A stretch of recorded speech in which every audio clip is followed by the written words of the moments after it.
بسم اللہ الرحمن الرحیم۔ دربار یزید لعین میں حضرت زینب سلام اللہ علیہ کا خطبہ۔ شروع اللہ کے پاک نام سے جو بڑا مہربان نہایت رحم کرنے والا ہے۔ سب تعریفیں اس خدا کے لیے ہیں جو کائنات کا پروردگار ہے، اور خدا کی رحمتیں نازل ہوں پیغمبر اکرم صلی اللہ علیہ وآلہ وسلم پر اور ان کی پاکیزہ عطرت و اہل بیت پر۔ اما بعد، بالآخر ان لوگوں کا انجام برا ہے جنہوں نے اپنے دامن حیات کو برائیوں کی سیاہی سے داغدار کر کے اپنے خدا کی آیات کی تکذیب کی اور آیات پروردگار کا مذاق اڑایا ہے۔ اے یزید، کیا تو سمجھتا ہے کہ تو نے ہم پر زمین کے گوشے اور آسمان کے کنارے تنگ کر دیے ہیں، اور آل رسول کو رسیوں اور زنجیروں میں جکڑ کر در بدر پھرانے سے تو خدا کی بارگاہ میں سرفراز ہوا اور ہم رسوا ہوئے ہیں؟ کیا تیرے خیال میں ہم مظلوم ہو کر ذلیل ہو گئے اور تو ظالم بن کر سر بلند ہوا ہے؟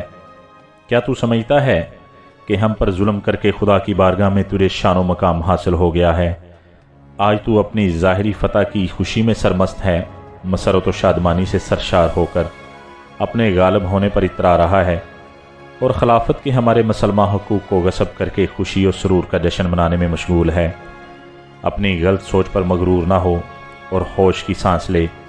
کیا تو نے خدا کا یہ فرمان بھلا دیا ہے کہ حق کا انکار کرنے والے یہ خیال نہ کریں کہ ہم نے انہیں جو مہلت دی ہے وہ ان کے لیے بہتر ہے، بلکہ ہم نے انہیں اس لیے ڈھیل دے رکھی ہے کہ جی بھر کر اپنے گناہوں میں اضافہ کر لیں، اور ان کے لیے خوفناک عذاب معین کیا جا چکا ہے۔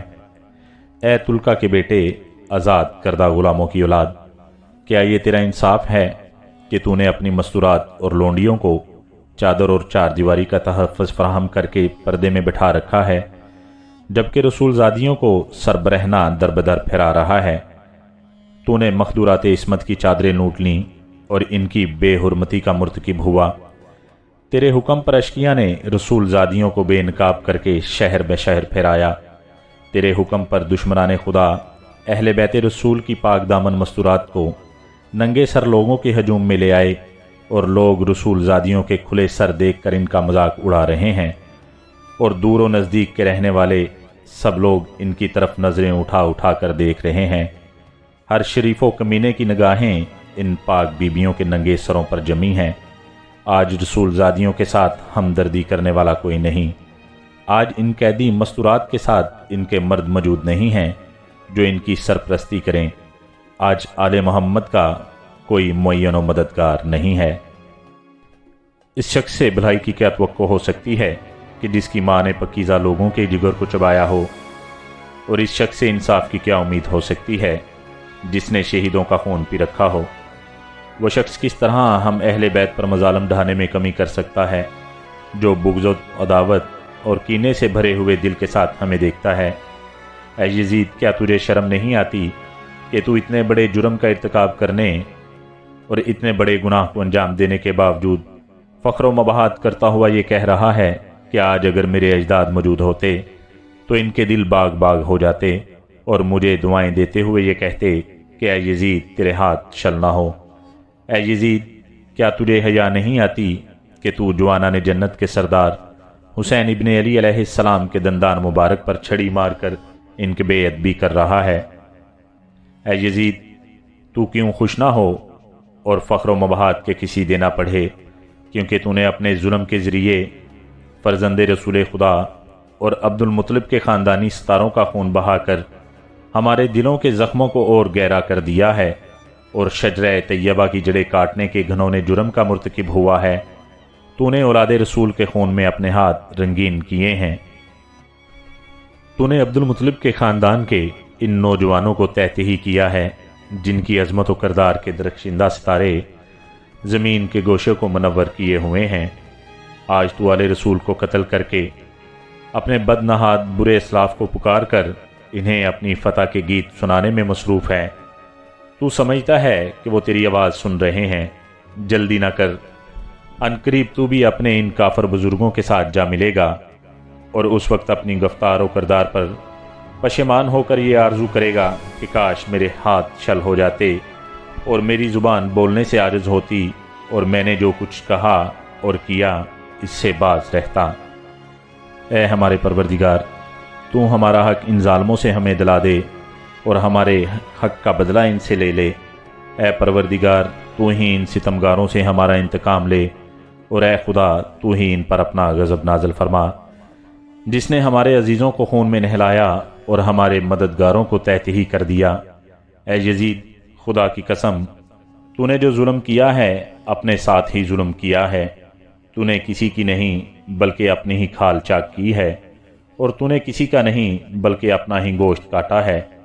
تو رسول خدا صلی اللہ علیہ وآلہ وسلم کے سامنے ایک مجرم کی صورت میں لایا جائے گا، اور تجھ سے تیرے اس گھنونے جرم کی باز پرس ہوگی کہ تو نے اولاد رسول کا ناحق خون کیوں بہایا اور رسول زادیوں کو کیوں در بدر پھرایا، نیز رسول اللہ صلی اللہ علیہ وآلہ وسلم کے جگر پاروں کے ساتھ کیوں ظلم روا رکھا۔ اے یزید، یاد رکھ، خدا آل رسول کا تجھ سے انتقام لے کر ان مظلوموں کا حق انہیں دلائے گا اور انہیں امن و سکون کی نعمت سے مالا مال کر دے گا۔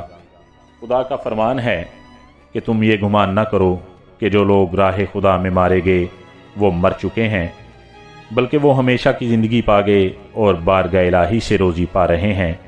اے یزید، یاد رکھ کہ تو نے جو ظلم آل محمد صلی اللہ علیہ وآلہ وسلم پر کیا ہے، اس پر رسول خدا عدالت الہی میں تیرے خلاف شکایت کریں گے اور جبرائیل امین آل رسول کی گواہی دیں گے۔ پھر خدا اپنے عدل و انصاف کے ذریعے تجھے سخت عذاب میں مبتلا کر دے گا، اور یہی بات تیرے برے انجام کے لیے کافی ہے۔ عنقریب وہ لوگ بھی اپنے انجام کو پہنچ جائیں گے جنہوں نے تیرے لیے ظلم و استبداد کی بنیادیں مضبوط کیں اور تیری آمرانہ سلطنت کی بساط بچھا کر تجھے اہل اسلام پر مسلط کر دیا۔ ان لوگوں کو بہت جلد معلوم ہو جائے گا کہ ستمگاروں کا انجام برا ہوتا ہے اور کس کا ساتھی ناتوانی کا شکار ہیں۔ اے یزید، یہ گردش ایام اور حوادث روزگار کا اثر ہے کہ مجھے تجھ جیسے بدنہاد برے انسان سے ہم کلام ہونا پڑا ہے اور تجھ جیسے ظالم و ستمگر سے گفتگو کر رہی ہوں، لیکن یاد رکھ، میری نظر میں تو ایک نہایت پست اور گھٹیا شخص ہے جس سے کلام کرنا بھی شریفوں کی توہین ہے۔ میری اس جرأت سخن پر تو اب مجھے اپنے ظلم کا نشانہ ہی کیوں نہ بنا دے، لیکن میں اسے ایک عظیم امتحان اور آزمائش سمجھتے ہوئے صبر و استقامت اختیار کروں گی، اور تیری بد کلامی و بد سلوکی ہمارے عزم و استقامت پر اثر انداز نہیں ہو سکتی۔ اے یزید، آج ہماری آنکھیں اشکبار ہیں اور سینوں میں آتش غم کے شعلے بھڑک رہے ہیں۔ افسوس تو اس بات پر ہے کہ شیطان کے ہم نوا اور بدنام لوگوں نے رحمان کے سپاہیوں اور پاک باز لوگوں کو تحت ہی کر ڈالا ہے، اور ابھی تک اس شیطانی ٹولے کے ہاتھوں سے ہمارے خون کے قطرے ٹپک رہے ہیں۔ ان کے ناپاک دہن ہمارا گوشت چبانے میں مصروف ہیں، اور صحرا کے بھیڑیے ان پاک باز شہیدوں کی مظلوم لاشوں کے ارد گرد گھوم رہے ہیں، اور جنگل کے نجس درندے ان پکیزہ جسموں کی بے حرمتی کر رہے ہیں۔ اے یزید، اگر آج تو ہماری مظلومیت پر خوش ہو رہا ہے اور اسے اپنے دل کی تسکین کا باعث سمجھ رہا ہے، تو یاد رکھ کہ جب قیامت کے دن اپنی بد کرداری کی سزا پائے گا تو اس کا برداشت کرنا تیرے بس سے باہر ہوگا۔ خدا عادل ہے اور وہ اپنے بندوں پر ظلم نہیں کرتا۔ ہم اپنی مظلومیت اپنے خدا کے سامنے پیش کرتے ہیں، اور ہر حال میں اسی کی عنایات اور عدل و انصاف پر ہمارا بھروسہ ہے۔ اے یزید، تو جتنا چاہے مکر و فریب کر لے اور بھرپور کوشش کر کے دیکھ لے، مگر تجھے معلوم ہونا چاہیے کہ تو نہ تو ہماری یاد کو لوگوں کے دلوں سے مٹا سکتا ہے اور نہ ہی وحی الہی کے پکیزہ آثار محو کر سکتا ہے۔ تو یہ خیال خام اپنے دل سے نکال دے کہ ظاہر سازی کے ذریعے ہماری شان و منزلت کو پالے گا۔ تو نے جس گھنونے جرم کا ارتکاب کیا ہے، اس کا بدنما داغ اپنے دامن سے کبھی نہیں دھو پائے گا۔ تیرا نظریہ نہایت کمزور اور گھٹیا ہے۔